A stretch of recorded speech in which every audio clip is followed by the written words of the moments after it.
Today at Let's Talk Marketplace, we talked about the elephant in the room, TikTok Shop. We invited China expert at Sander back to discuss why he isn't too impressed with TikTok Shop's progress in the Western market so far. He also told us why live commerce isn't working the way it does in Asia and how TikTok Shop adapts to that. Have fun listening. Let's Talk Marketplace. The Marketplace podcast with Ingrid Lommer and Valerie Dichtel. Hello and welcome back to Let's Talk Marketplace, everyone. I'm Ingrid. It's great to have you back. And I can already tell you now that you have picked the right episode to listen to us today because we will talk about, let's say, the elephant in the room, I guess, TikTok Shop. That is really the most top of mind topic for most marketplace people in Europe, isn't it, Valerie, at the moment? Yeah, absolutely. Whether it's brands, retailers, or marketplace operators, everyone is buzzing about TikTok's e-commerce push. Mm-hmm. But there is the funny thing, while everyone thinks and talking about it, hardly anyone actually understands how it works. Yeah, exactly. Everyone's really excited about it, I think. That was quite tangible in the last 2 months, particularly in the German market, because here rumors have started around the launch in January, and then suddenly everyone was like going, okay, when it's starting? How can we join? Who's on it yet? So big hopes and lots of excitement and not that much information. Yeah, and that's why we need today's guest. Because while many in Europe are still trying to figure out TikTok Shop, he has already done the deep dive. He has spent years researching China's digital ecosystem and educating Western companies about it. He's a China digital tech analyst, researcher, and writer with a sharp eye for the difference between East and West. And while may see TikTok Shop as the next big disruptor for Western e-commerce, he isn't really convinced. So actually, he thinks that what TikTok is doing in the West so far isn't that impressive at all. So strong research and strong opinions. That's why he's here, my favorite podcast guest, and already for the third time. You're the first one, Ed. Yeah. So welcome, Ed Sander, and I'm really happy to have you here. Yeah. Yeah, thanks for having me for the third time. Like I said before, I keep coming up with topics you can't refuse, I guess. Yes, that's true. That's absolutely true. So it's great to have you back. And I agree with Valerie. I think I haven't heard from anyone else in the Western market, someone calling TikTok's success in the West so far, meh, like a bit mediocre or below expectations. That isn't the take you often hear from Western analysts. So have you been getting pushback on that yet from anyone? Not really. I mean, the thing I tend to do is, especially on LinkedIn, when I see especially social e-commerce companies saying, this is the best thing and look how big this is in China and everybody should become our clients because this, the FOMO thing, right? Mm-hmm. And they post viral videos, which I immediately recognize as things that are too old or just happened once and got banned in China or are just not really the thing that how it really works. You see these videos of a live streamer with 100 smartphones in front of her, and people pretend that that's what live commerce is in China. So I push back against that, and then I post some real photos of live commerce companies that we visit.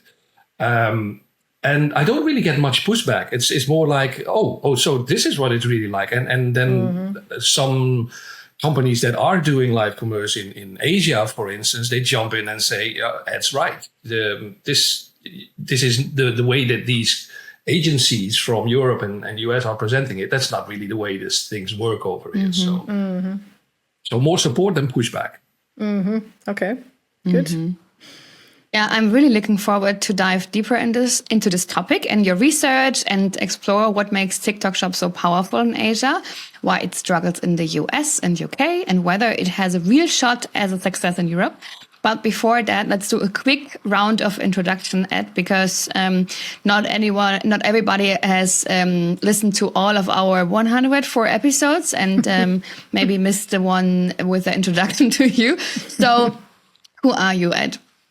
So my name is Ed Sander. I live in the Netherlands, but I spent quite a lot of time in China. I lived there for a couple of years. I'm married to a Chinese lady, so I have Chinese in-laws. So I spend about 3 to 4 months every year in China. Since 2011, I've been researching and writing about internet companies in China.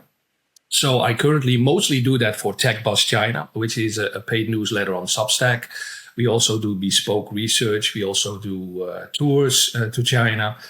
I do also my own tours for retailers with China Tech Trip. Later this year in October, we are going on a second tour with K5 from Germany. So that should be good fun.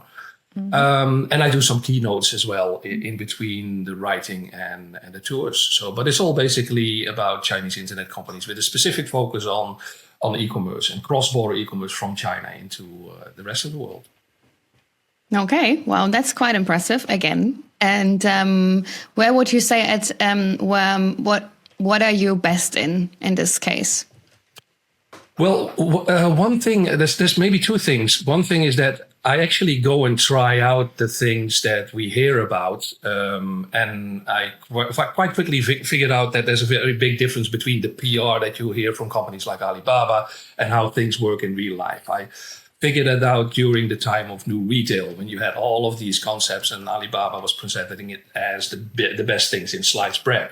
I actually went to China to try these out and very quickly saw that nobody was actually using them. So it was not really the reality that they were presenting. The other thing is, which I think is unique, is that we work at Tech Buzz China. We work together with a company called 6 Degrees Intelligence, which let us use the transcript database that they have of expert interviews.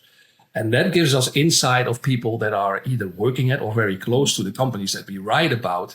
And those are unique insights that you normally don't really see in mainstream media.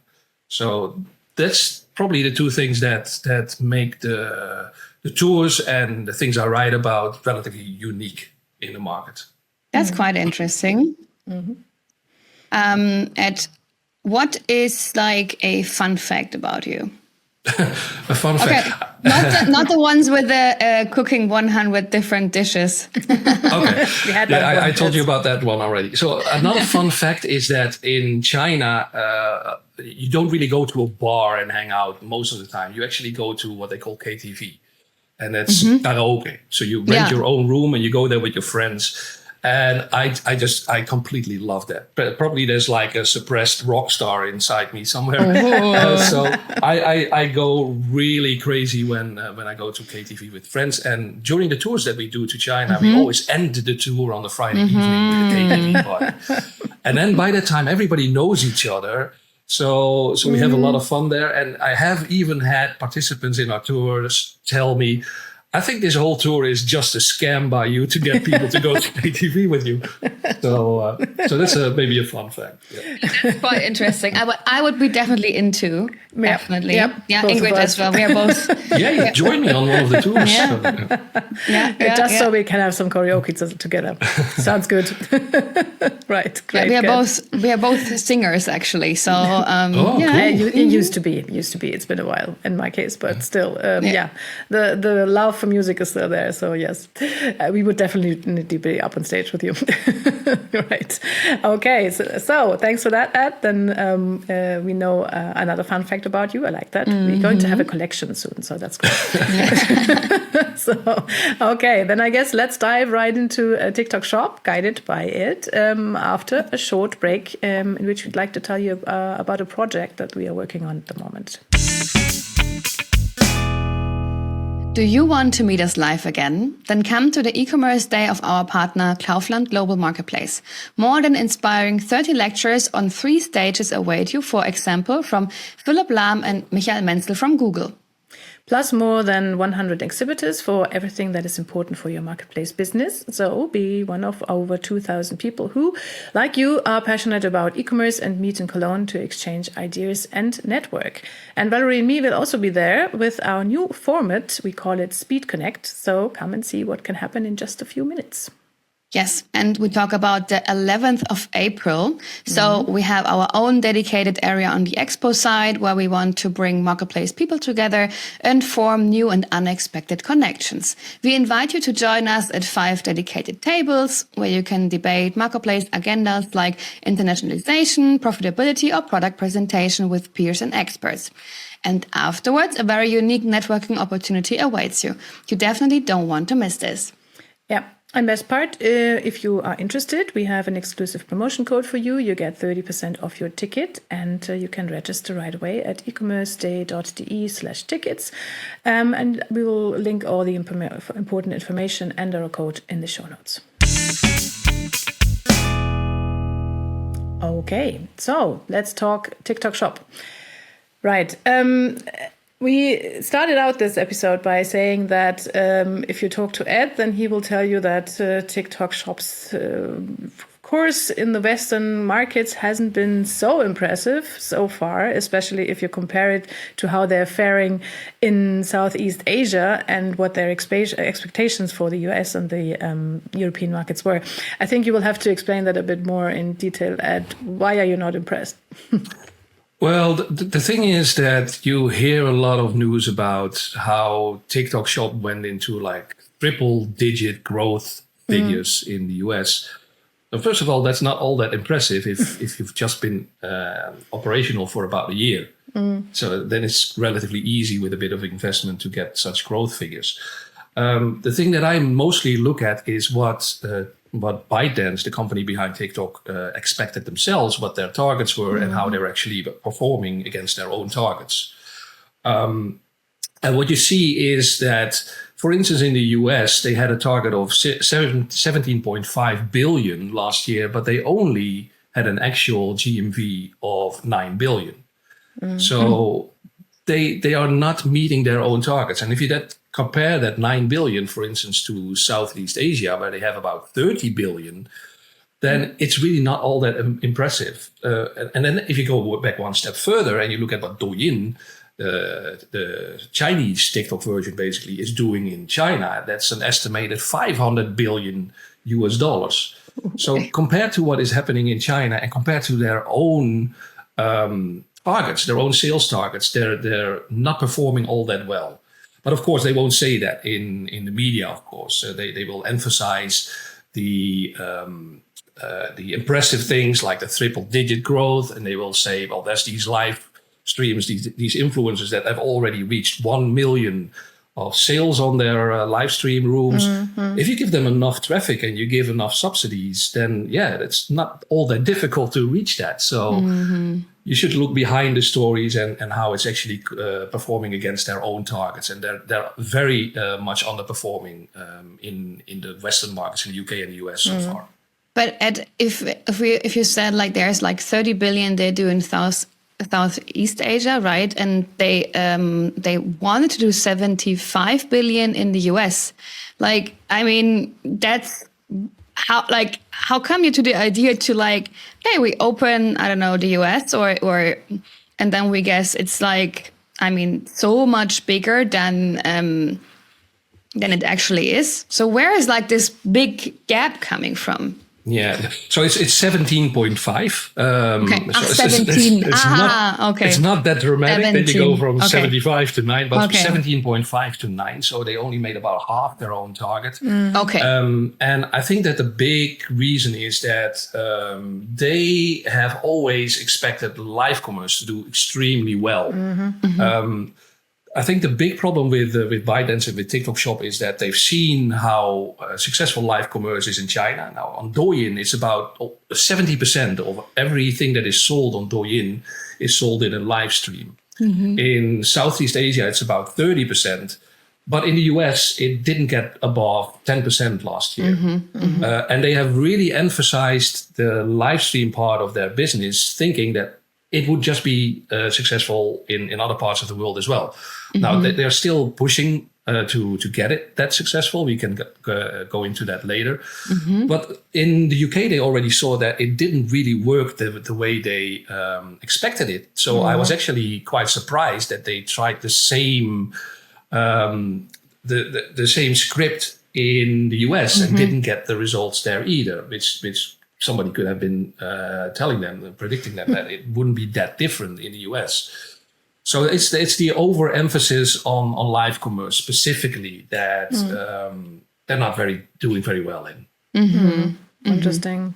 But you found that TikTok is adapting to this problem and shifting more towards I think you called it shelf commerce in your research, and like a more classical way of selling products. So is this what they're going for in the Western market now? Yeah, if you look at what TikTok has done, or what Douyin has done in China, is they started out with live streams. And once that was very successful, they basically went into, and they also had short videos. So you would buy from a short video and go into a TikTok shop store, or you would buy from a live stream. And once that was going really well, they added what in China they call shelf commerce. It's basically search-based commerce. So somebody would go in TikTok or in Douyin, and they would know that you could search for a product and go into the Douyin mall and buy a product there. So it's search-based marketing.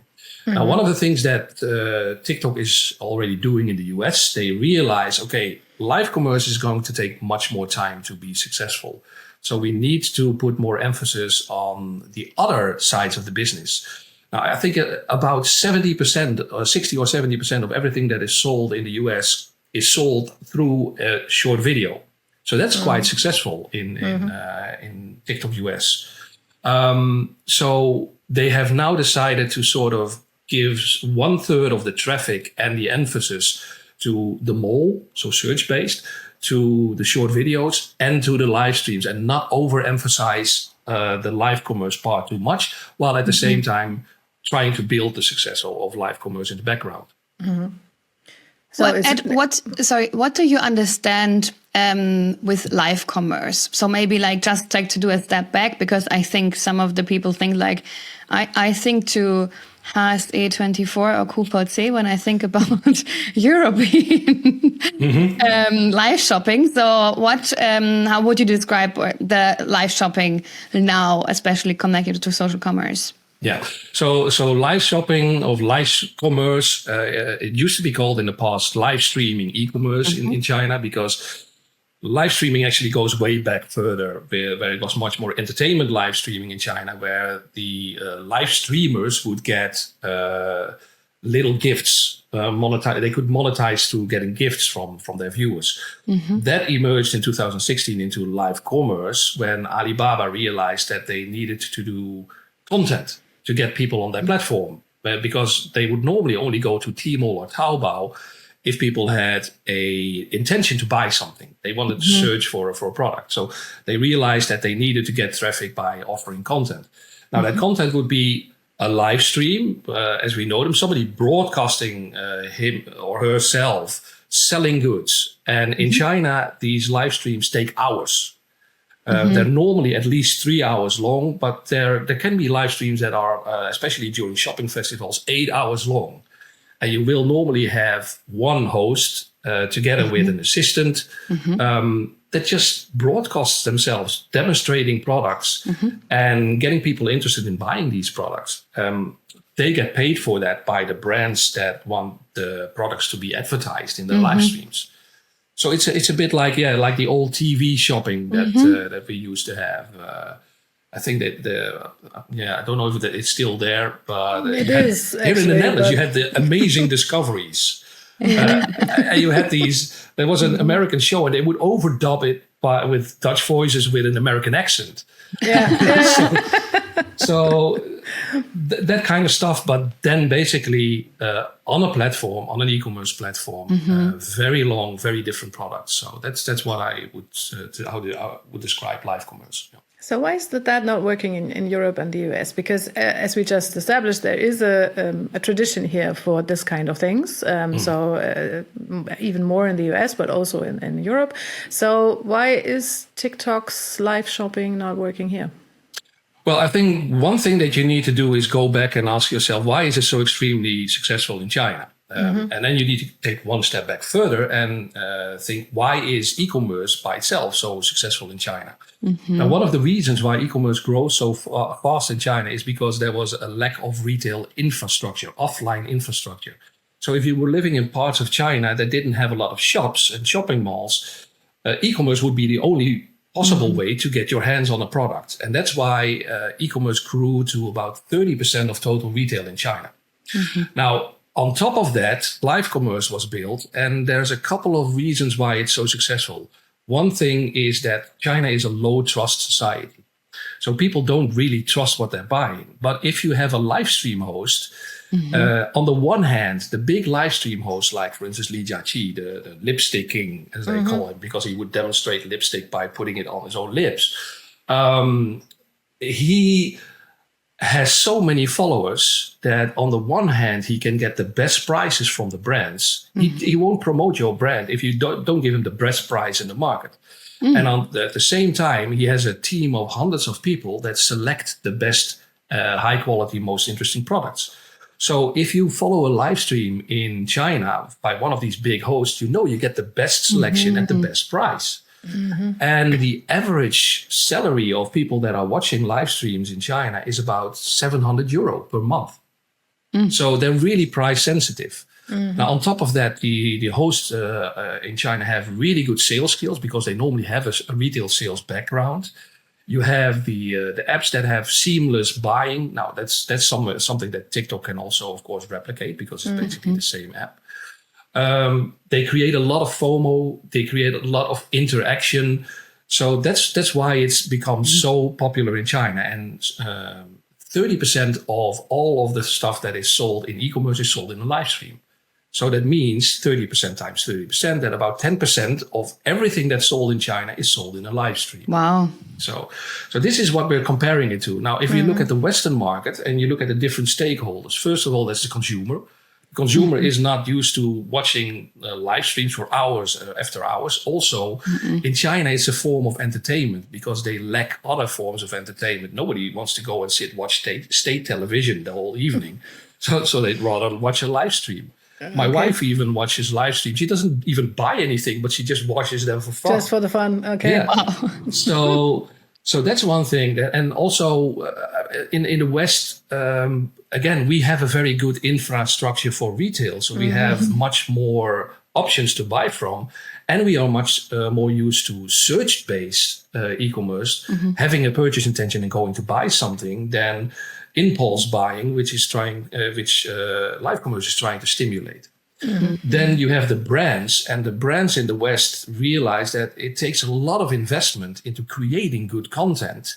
So it's actually quite expensive to do live commerce. And that's why all of these social e-commerce companies are trying to sell it to you as the best things in sliced bread. Then another aspect is that the influencers that we have in the West are used to making short videos and getting paid a good amount of money for making a short video for a brand. They don't really want to go on a live stream for 4 hours every evening when they can make good money by just making short videos. So the culture is different here. The culture is different. And then one thing that is also missing is in China, when live commerce appeared, there was a growth of what they call MCNs, multi-channel networks. It's a bit of a strange name, but basically what it is, it's an incubating agency that recruits the good live stream hosts, that trains them, and that has all of the facilities for live streaming. So they have studios, they have all of the equipment, they have people that will, while somebody's live streaming, direct all of the traffic towards their. They even, between you and me, they even place fake orders to get the sales going, because when people see that stuff is selling, they also want it. So you have these agencies, and there is a lack of these agencies in the West. So like there's this whole industry around this idea. Yeah, there's like the whole shopping. Yeah, the whole environment is not there yet, right? Correct. Yeah. So when I was talking to somebody from Fastmoss, that's a TikTok shop analytics company in Beijing, and they told me, I asked, what is the big problem in the US? The biggest problem with live commerce in the US. And she said it's infrastructure. And I first thought that she was talking about internet connections, etc. But she was talking about about the ecosystem. Yeah, so like agencies are not and TV studios and stuff like that. Yeah, that's really interesting. Yeah. Moving back to what is TikTok doing in Europe and the UK and the US now, because this is not working the way that they are used to from Asia. Do you think that as I said at the beginning, TikTok Shop and the start of TikTok Shop in Central Europe at the moment is always being framed as the next big thing and the next big disruption of European e-commerce? Do you think this is a valid idea if regarding how TikTok is struggling and how they are still trying to find their feet here, or is that too much expectation put on the shoulders of TikTok? Yeah, well, if you ask TikTok themselves, they are still convinced that live commerce can be as successful as in China. Okay, so that is still the plan in the long-term plan to convince people in the Western markets from live commerce. Correct. Yeah. Okay. But they have come to the realization that it might take much longer than they expected it would, because their experience in Southeast Asia is that it was much more successful very quickly there. But that's probably because the Southeast Asian market in countries like Indonesia are much more like China 10, 15 years ago. So from all kinds of perspective, from retail infrastructure perspective, from ecosystem, et cetera, So they overestimated what they could do on the short term, but they are continuing to push that. So one of the things that they are doing is they are bringing the MCNs. On the one hand, they are working with MCNs in China and are trying to get the influencers from the West to be trained in China. And the other thing is that they are trying to get the MCNs to set up businesses in the US and probably also eventually in Europe. So their expectation is that it will grow. I think also it also will grow, but I'm still convinced that it will never be as big as in China for all kinds of cultural reasons. But some analysts think that eventually, after a few years, TikTok Shop could be 10% of the market. Amazon would still be like market leader. Temu could maybe have 10, 15%, but TikTok Shop could also get 10% of the market through 3 different channels: the live commerce, the short videos, and the search-based commerce in their app. But for the time being, it will mostly come from short videos. Okay. Yeah, makes sense, right? What I heard this week, I had a call with a TikTok Shop partner. They set up their business in China, and now they are coming also to Germany or to Europe because they are also the owners are also German. So I think that's quite interesting also to learn from someone who grew this up in China, right? And then went to Germany and Europe with the knowledge. I think that makes sense. But also, I think there's like a big cultural change, right? If I talk to the people who are interested in TikTok Shop, they are mostly like head of marketplaces, head of e-commerce, and they are already like totally full with their capacity. And this is not like another usual marketplace sales channel. It's a complete different kind of business, content, e-commerce, right? Correct. And something else to keep in mind is that it works very well for certain products and it works terribly for other products. So anything that is good when being demonstrated, like beauty care, like makeup, like apparel, fashion, that kind of thing, those kinds of products. Also in China, those are the products that work best in live commerce, whereas other things don't work as well. Remarkably enough, food and beverages also work quite well in live streams in China.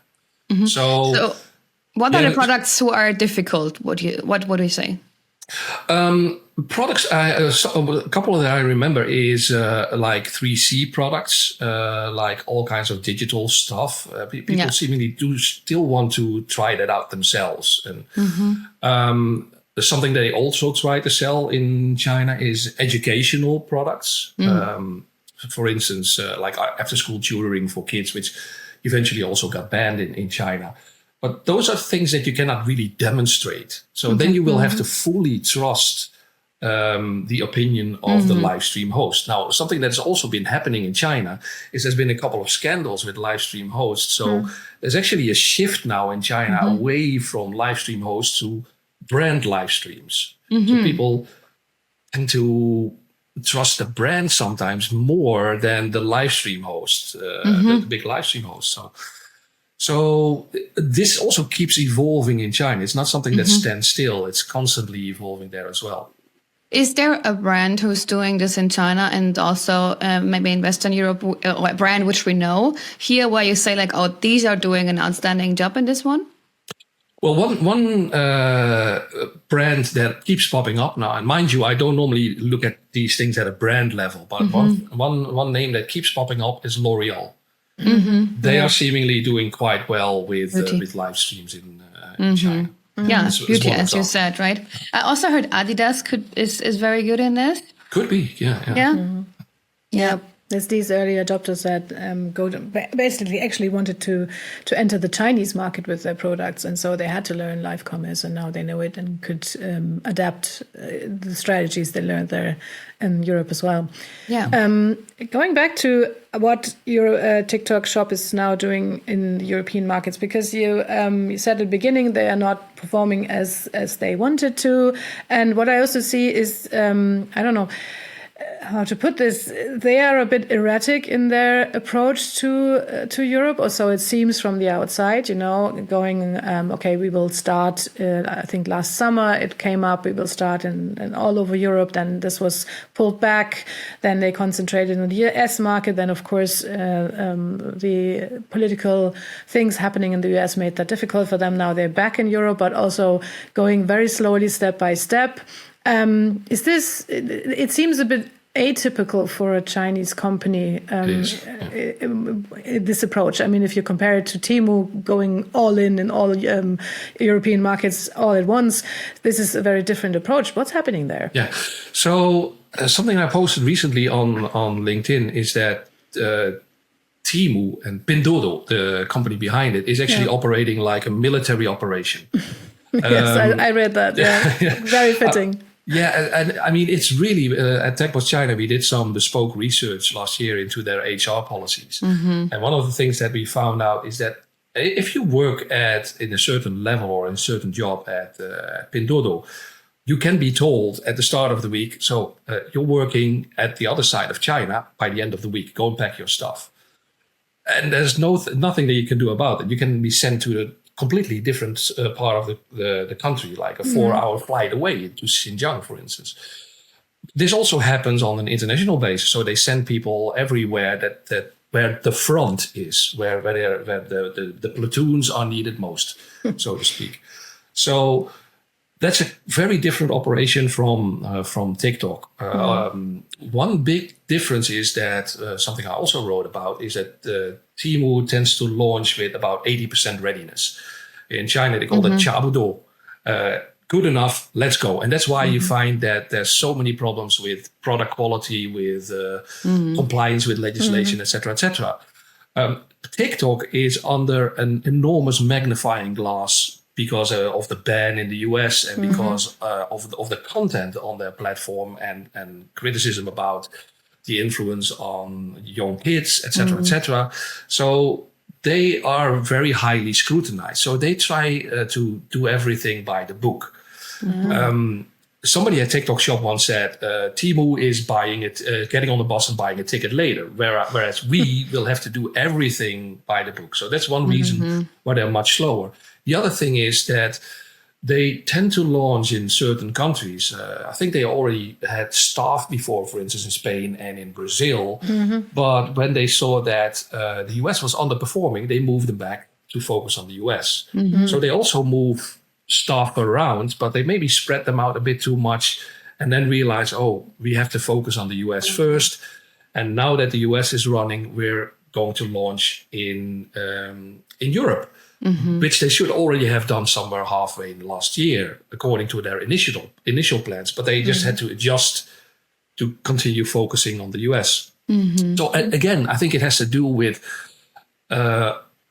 having too high expectations of their own capabilities. And then when they find out that they're not able to reach their target, they sort of shelve some of the plans to expand into other regions. So right now, TikTok Shop is available in Europe, in UK, right? Yeah. In where else? It's Spain, Ireland, I think, maybe even Italy. I think they're about to launch, and maybe already have launched in Germany. Yes. Otherwise, it's last week. And France is also coming up. I know that they've been preparing some things in the Netherlands, so they will roll out bit by bit, but probably first going for the biggest markets. I mean, Germany is always one of the first ones. Yeah. Spain, because there's still a lot of market share to capture there, because e-commerce isn't that involved as in Germany, for instance. That's true. And TikTok as an app is very strong in Spain as well. Yeah, that as well. Really That's important. of course also very important that you have, because at the end of the day, they need to have that traffic to actually be able to sell stuff. Yeah. Yeah, wow. There's like a lot of like things happening right now, and I think that's quite interesting what you shared with us today, Ed. Absolutely. Yeah. I think we could go on talking about that, but I think your verdict stays meh in a way, because you've been going on like, if I look in the future, then I would predict a market share for TikTok Shop of 10%, which is fine, but it's not. It doesn't sound like this e-commerce revolution that people are talking about. And the problems with the cultural problems are still there. Of course, the political problems regarding the ban in the US are still not resolved. So your lookout is not that. So if you would bet money, you would bet on Temu and not on TikTok Shop? I never bet money. I don't even invest. So, which is a good thing, because I get to write very negatively about companies, because it doesn't hurt my own shares. Your own shares, yeah, that's good. No, so one thing is, the ban, if TikTok gets banned in the US, then they will primarily shift to Southeast Asia, because they're doing quite well, and secondarily to Europe, and try to build a business here. I think it's always very important to look at what already happened with these apps in China. If you look at Douyin, from the top of my head, I think they have about 15% market share, which they mostly captured from Alibaba, and they're very big in China. So that, I think, it would be strange if they would be bigger here in terms of market share than they are in China. So that's another thing. As far as a further outlook goes, I think live commerce will grow. It will never be that 30% it is in China. So it will have to evolve. And I think that if there is one company that has the best chances of success, it is TikTok, because they know how to do it. They just have to deal with different markets now. Now, mind you, every market that they go into, they also have to deal with a new language. They will have to do with new influences. They will have to do with new legislation, new cultural habits, which is very different from running one language, one legislation in China for 1.4 billion people. So that's something that they have to do. Now, if you look further down the road, if you look at what is already happening in Douyin in China, it already has live commerce. So you have group buying in there. You can get meals delivered. It's something that local services, as they call it, is also something that they are already testing in Southeast Asia. So it has also the ability, the potential to become more of a super app where you do all kinds of different things in there. Not just watching videos and buying stuff, but also getting your pizza delivered, etc., etc.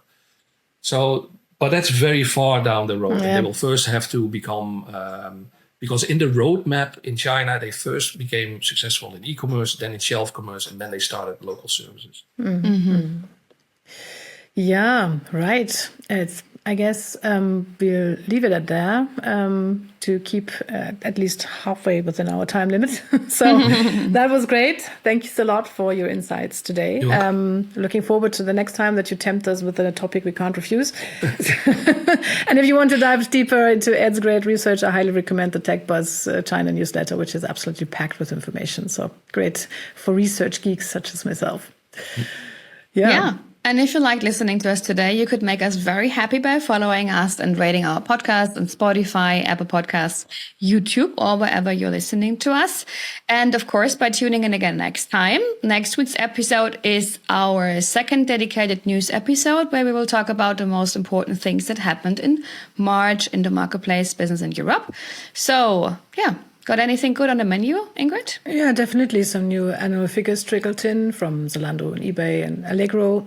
And Temu has opened a few new categories for European marketplaces, also quite interesting. So yeah, I think we'll have stuff to talk about. So be sure to tune in again. And thanks for listening to us today. Bye-bye. Thank you. Bye-bye. Bye. You listen to Let's Talk Marketplace. the Marketplace podcast with Ingrid Lommer and Valerie Dichtel.